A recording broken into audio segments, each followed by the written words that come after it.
Yeah, Yes. that's a In bold Africa, declaration or a bold wait. Let me, assertion. for the sake No, of, don't say anything no, no, controversial because no, before you no. get cancelled.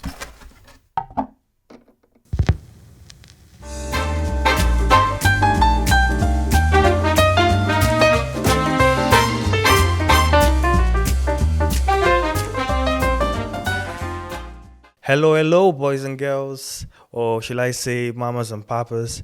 Yeah, welcome to another episode of The Culture with Sàlàkó. And presenting is yours truly, Mordy.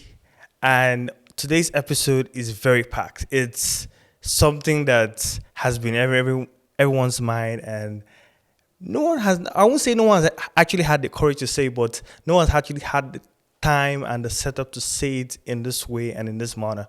So without any further ado, I would like to invite or welcome our guests.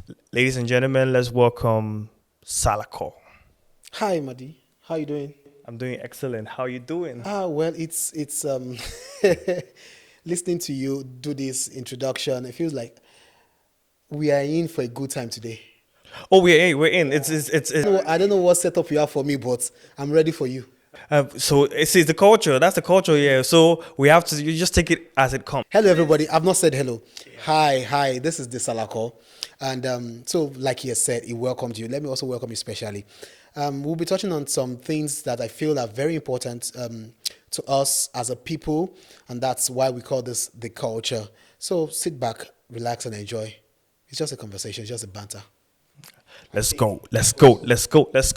So, in our culture, we normally like to let the cat out of the bag at this point in time. Today's topic is simple. We are going to talk about an aspect of the culture which has emanated from Africa.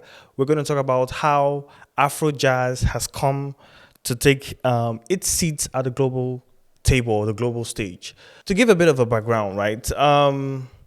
Everyone will tell you that Afrobeat to the world, maybe Amapiano to the world, and different subsets or different genre of music to the world. But I'm very particular about Afrojazz because I'm seeing different expressions, different artists that are thriving. I'm seeing international recognition, and I feel like our guest today is best suited to take on this. So the first question I want to ask is: do you think Afrojazz is claiming its seat on the international stage, or do you have any different opinion? Oh yeah, thank you. So to answer the question, I'm going to give you the short. I'm going to give you the not so long. So yes, to answer the question, the answer is yes. I think Afrojazz now is having a seat on the table when we talk about the international jazz scene. And I can speak to several examples of why I said this. No, the conversation has always been in the jazz community. Let me say the conversation has always been sustainable touring. The conversation has always been how our artists can perform from in different continents and also have a calendar, a touring calendar. Now, as jazz artists, we realized that in Africa, it's unique. We don't have so many people who are playing in these genres of music, but the few people who are playing are actually touring. Etukubong, I don't know if you know Etukubong, is based in Lagos. Etukubong, he's touring. Richard Bona touring, Afro 4 touring. A lot of guys who are operating in this space are actually touring. So yes, we are now being called to have a seat on the table. I remember a conversation I had. I was at a conference and there were conversations about touring. And afterwards, I asked the question.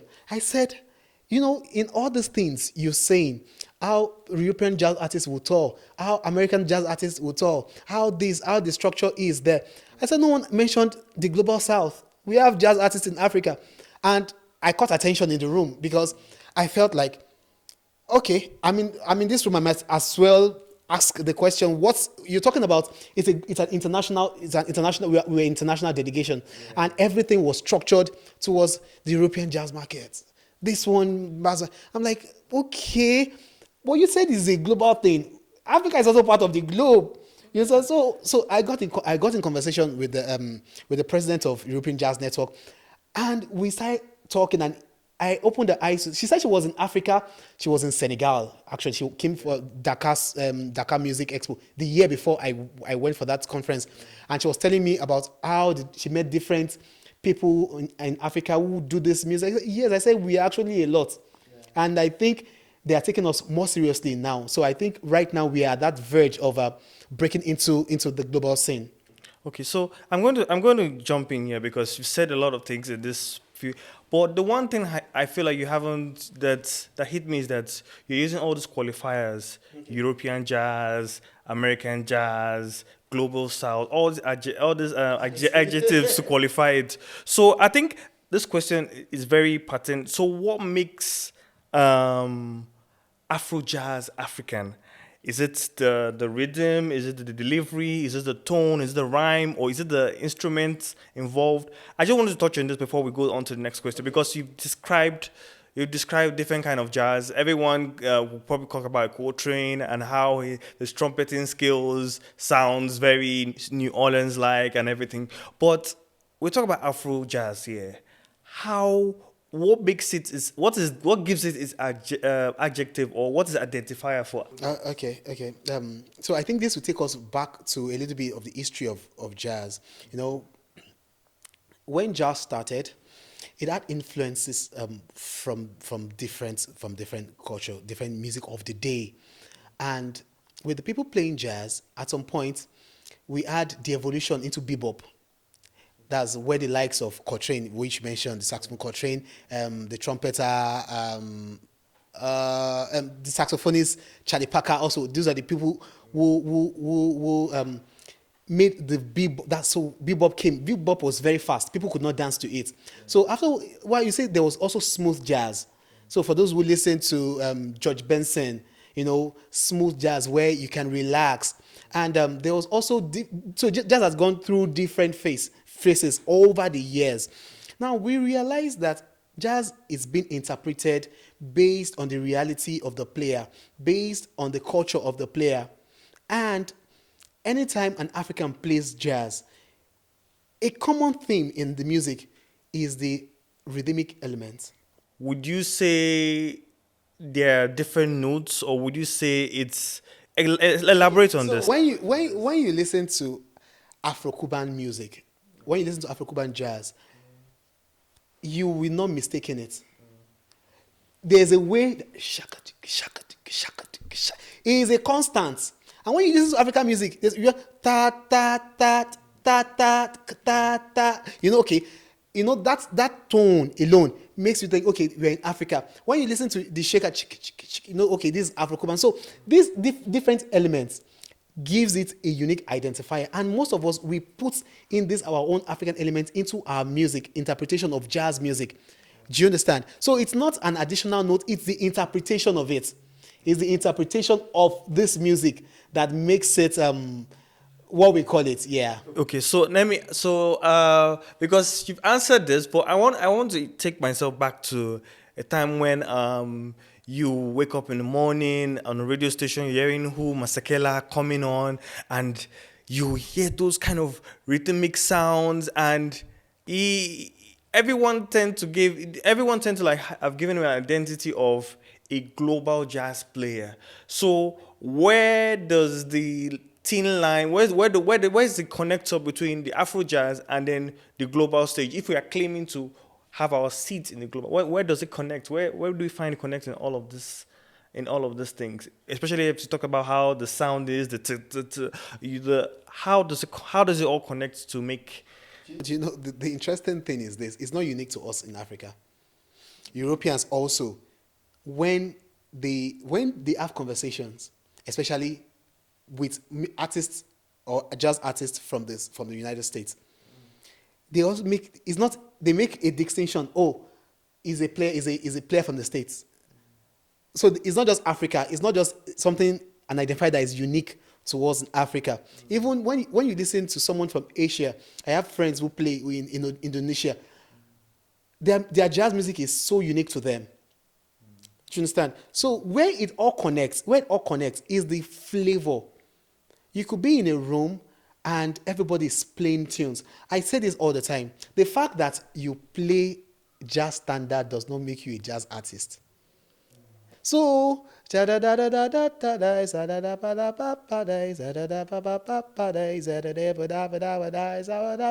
can play this. I can play this tune, but it does not make me a jazz artist. Yes. That's a bold In Africa, that's a bold declaration or a bold let me assertion because see. There was a time in this Nigeria. Anybody that you see with saxophone, you say he's playing jazz. he's playing jazz. He's playing jazz because there's an aerophone that say, come on. You see anybody carrying trumpet, they say, oh, he's playing jazz. I'm like, Okay, so what's the jazz? What's the jazz in all of this? If because I mean, instruments. for our listeners out there that we're talking about, what's jazz? Somebody must either be playing a drum in a particular way, maybe a snare drum, or they probably have a trumpet and that's the jazz everyone has go. So with Afrojazz, play the instruments, a particular instrument, doesn't mean you play jazz. There are different elements that make something jazz. The first important thing you need to know is the swung eighth note. The swung eighth note, if it's missing, you're not jazzing anything. you heard it, yeah. So if you miss the swung eight notes, you're not doing jazz. He said it. I didn't say. He said it. So you. That's like the where it starts from. So it's not open. How do I don't see. No, don't say anything controversial because before you get cancelled. Because for the sake of this show, I need to make it explicit enough. I need to make it simple enough for everybody to understand. So what makes it a jazz is not because a jazz tune is not because you heard a particular kind of instrument. It's the way the notes relates to the rhythm, the way the rhythm relates to the arrangements and all. So you could have a trio that's maybe a keyboard, a drums, and maybe a guitar. 3 people playing jazz tunes. And it's the interpretation of it. It's not in the music they play. It's not in the instrument. I heard a song, a popular song that we know. Dun, dun, dun, dun, dun, dun, dun, dun, dun, high life. dun, dun, dun, dun, It's high life. dun, Come dun, on. dun, dun. I heard that song. I heard a version. Anita O'Day's version was recorded in 1968. In 1968. sample? Oh, so the question is, who sampled who? Did we? Because no, this song was jazz. It's not. I know Flavor did the tune. Down baby, Sansana. I don't. A lot of songs. I know a lot of songs have that particular tune. But when I heard this Anita O'Day's song of 1968, I'm wondering, wait, was it that I Life people sampled this woman, or this woman sampled Iti Mensah? Iti Mensah, I Life, Iti Mensah from Ghana. So I'm like, where is the origin? And the way they interpreted that song, it wasn't I Life. No. So we all know that. But that tune was like dun, dun, dun, dun. But the way they played and interpreted it with all the elements of the big band, And the high horns and and everything. irons. But you know the concept of interpolations in sampling and the concept of reworking or changing different aspects of the mix. That's why music is very diverse and music have the. But let's take it back to base. Let's take it back to what we were talking about, the seat at the table. So you talked about earlier on about how they're calling Afro jazz artists to perform at events. The question I want to ask is: do your counterparts at the other side of the divide, do they see you as equals, or is there a imaginary or mental block or a divide? Is there free collaboration? Is there partnership? What's happening in that No, scene? I think number one, music. When you talk about music, in this age, music has no divide. In this age, everybody we're collaborating across board. Everybody wants to collaborate with somebody from this part of the world. The question is, are you good enough?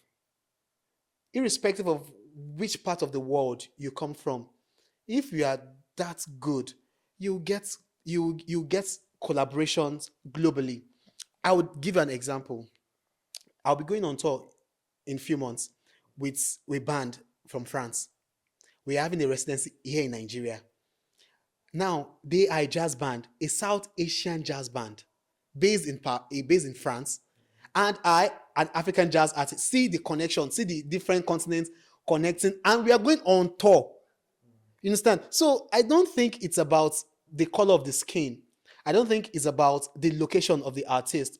I think it's more about the level of effort that each artist has put into the craft and the position which artist is in his career. So there's no divide. There's no we don't see divide. I was about coming to that conclusion based on what you've just said.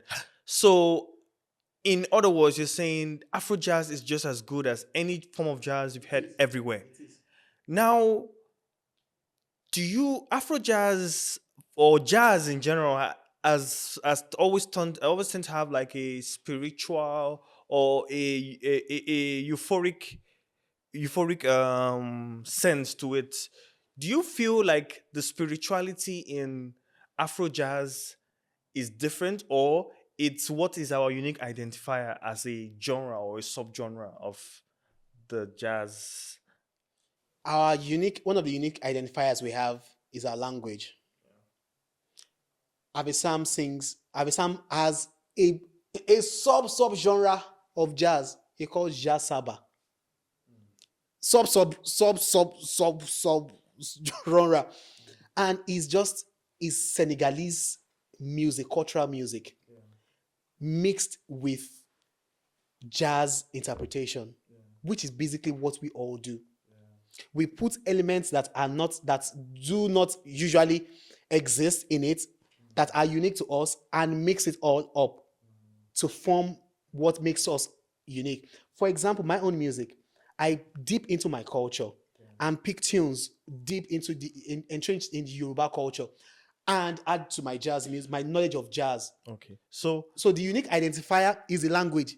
it's a language. Is a selling point. It's a language, not spirituality, right? Wait, is a language. Because I want to get to the, yeah. Okay. The rhythm. Now I have in-depth music knowledge. If I pick a masquerade song, for example, the song they play for masquerade, and when masquerade is chasing you, and if I pick that music and I dissect it and I add some other things into it and I present it to you, you might not be able to recognize the music anymore, because the music has gone through a process. So what did I bring in? I brought the fact that it's egungun, or was Egungun, be careful. Okay, so do you feel there's a responsibility on you personally in carrying this Afro jazz brand to the world? I mean, to taking its seat at the table. To be honest with you, I don't know if I have that responsibility, because one person cannot do it. I'm only doing my bits. And my bits, I'm doing my bits in this. I'm trying to create a sustainable ecosystem. That's why I say I'm doing my bits, because it's a huge order. So we're trying to create African Jazz Network. Aside the African Jazz Network, I'm working with Cotonou Jazz Festival. I'm working with Togoville Jazz Festival to create a West African jazz. So, which is what I'm saying. I'm doing my own bit, but it is a huge work. It is a huge work. So we've established that everyone or you are doing your own bits to put Africa or Afro jazz at the global stage. What would you see in 10 years' time as the achievement of the brand? What do you see in closing? What do you see is, or what do you envision as Afrojazz taking the next step in the next 10 years? What do you feel like the milestones are? I think in the next 10 years, I think music is making a turn. And you see these different decades. The music we were listening to about 20 years ago, the Idris Abdul Karim, the Remedies, look at the way you looked at me as if. No. I'm a big Remedies fan. Yeah. So you see how music over the years has been changing. There was a time it was Beautiful Nubia, Asha. It just keeps changing. You just keep going, Yes, and now we have the Ashakes and the Marvels.